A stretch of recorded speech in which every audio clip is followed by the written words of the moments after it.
Good morning, good morning, good morning, everybody. Welcome back to my channel. My name is Heatherina, and welcome to my true crime series. If you're new to my channel, hi.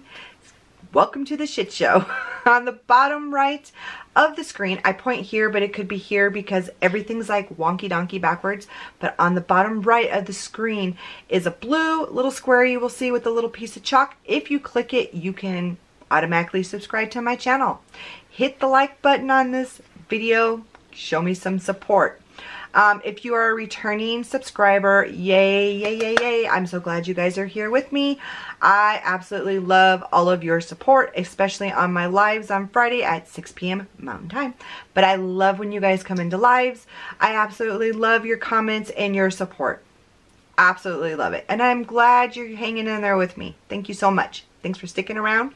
If you hit the bell notification, it will tell you when I have uploaded a new video.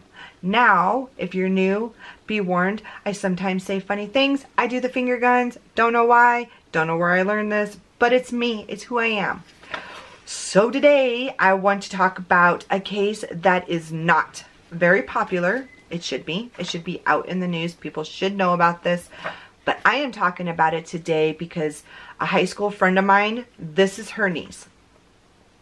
So I kind of want to get the story out because I don't want this girl, to be forgotten. I want people to talk and keep her story alive and out there. So today we're going to talk about Gabriella Lynn Ulakey. Everybody called her Britney, so I'm going to call her Britney as well. She lived in Nevada. She was born June 4, 2003. And everybody says that she was a cowgirl. So you could see her all the time in the rodeo circuit. She had a lot of friends in the rodeo circuit. She rode horses. She loved horses. But she also loved makeup. And this girl can relate. She loved makeup. She was very good at it. In fact, all of her friends would be like, hey, do my makeup. But she wanted to go into the Navy, maybe go into the medical field, but she definitely wanted to go into cosmetology and do special effects makeup.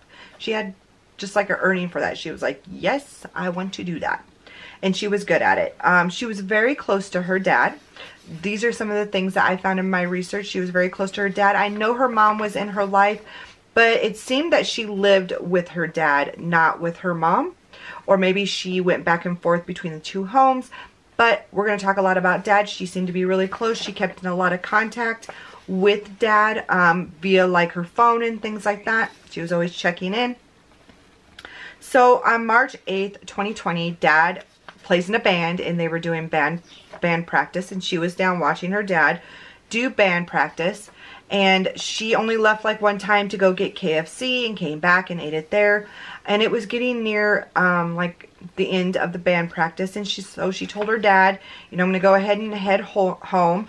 And her longtime friend, who was like a brother to her, his name was Bryce Dickey.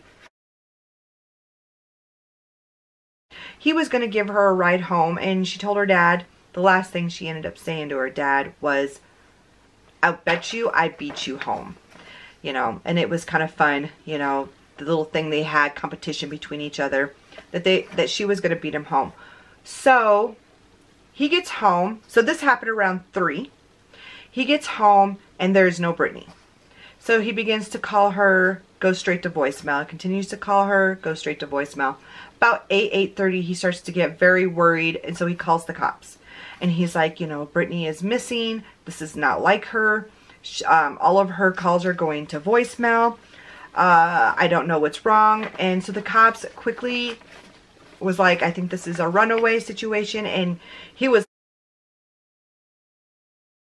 like, absolutely not. Britney would not run away. This is not her character. She always stays in contact with me. But nonetheless, cops went on that it was, you know, probably a runaway situation. So the last person who had seen Britney was Bryce Dickey. Now everybody called him Dickey.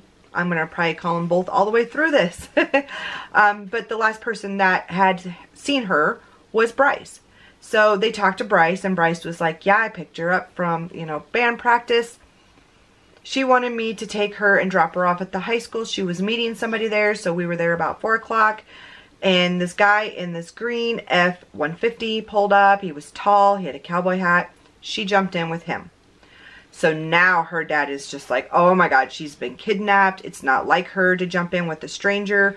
Bryce didn't know her. Bryce was really close with her. It was like her brother. He didn't know the guy. They were like, does Britney know this guy? How does she know this guy? You know, dad was freaking that she was maybe sold into like human trafficking. He was just having a fit. He was like, this is not like her. She would not jump in with somebody that she does not know. Well, they kept treating it as like a runaway. Everyone is searching for Britney. Bryce is having like a really hard time with this, guys. Like, he just kept breaking down. People knew that he liked blue Gatorade, and Britney used to bring him blue Gatorade, so people were bringing him like blue Gatorade, trying to cheer him up. You know, he was just melting down. He kept making these videos and putting up pictures and Facebook posts. In one of the videos, like, all the friends got together. He did a video with balloons and stuff, and he's like, look, Britney, all these people are out here for you. You know, you have so many people who care about you. Come home. You know, everybody was just torn up. Like, her friends were having a hard time posting things. Everybody was like writing things to her, writing her phone, trying to find this girl. There's so much with this. So they had a candlelight vigil for her. And they talked about how, you know, Bryce was just having a really hard time. The parents are just having a really hard time. Everybody's supporting them, trying to be there for this family who's really super close to Britney. You know, and her friends are really close. And everybody's supporting each other and trying to kind of get through this while they find her. So, so for 3 days, the cops took, you know, leads, and they followed up on them looking for her. And on March 11, 2020, a body of a naked girl was found. They found her in a remote desert that was like 6 miles north of Spring Creek, Nevada. The family was devastated, and they wanted to know, like, what happened, like, you know, what happened. They just wanted to know. They brought Bryce in for a DNA test since he was the last one that was with her. But there was reasons why they kind of brought Bryce in. So when they were taking evidence and stuff from the scene, they found a used condom that was close to her. Not only that, she was naked. Her throat was slit, and she had also been choked. So all of these things were like kind of like crime of passion type things. There's a condom. Well, they brought Bryce in to kind of, you know, like get him out. He was the last one that was with her. Let's do this DNA test, you know, and get that out of the way. Well, the as this is all kind of going on and they're waiting for DNA tests, friends started to come forward and be like, hey, you know, Britney was talking about how Bryce really had a crush on her. And he had said, you know, hey, Britney, I really like you. And she was like, yeah, I don't see you that way. I see you as a brother. So that was kind of weird, especially since Bryce had had a girlfriend for 2 years. She's really a pretty girl, too. I can't find a picture of her because, like, this poor girl, when all of this went on, she, like, shut off her Facebook. She went ghost. People were attacking this poor girl horribly. Like, I read this stuff myself, and they were attacking her. She went ghost. She took all of his pictures down, went ghost, and was like, nope, I don't want any part of this. Well, the DNA test came back that it had Britney's DNA on it and Bryce's DNA on it.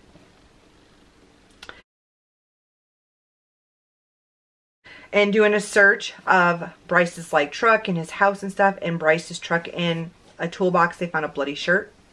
In his closet, he had a pair of boots that had blood on it. You guys, like, what is wrong with people, like, keeping this stuff? Why would you not get rid of that? Like, I think he really thought that he was going to get away with the story. So, this is the part that's really creepy and just out there to me. He's, like, making these Facebook posts, guys. Like, Britney, come home. We miss you. Like, everybody missed you. Like, you know, you knew what you did to him. Like, or did to her, excuse me. You knew what you did to her. And you're out there making Facebook posts. Not only that, he's at this candlelight vigil hugging her family and her friends. Like, I'm so sorry, I miss her. And he is the one that harmed her. Allegedly, we have to say allegedly, because this case is still in court. Because of COVID, it slowed everything down. He pled not guilty so far, and so court is still got to go. So allegedly, he killed her. But he was out there, you guys, like really on Facebook posting things like, I miss her, I wish she'd come home, she was like my little sister, like all this stuff. How sick to know as these parents you're like hugging this boy, bringing him blue Gatorade, and you're like supporting him and trying to like be there for him, and he allegedly is the one who killed her, like strangled her, slit her throat, and raped her.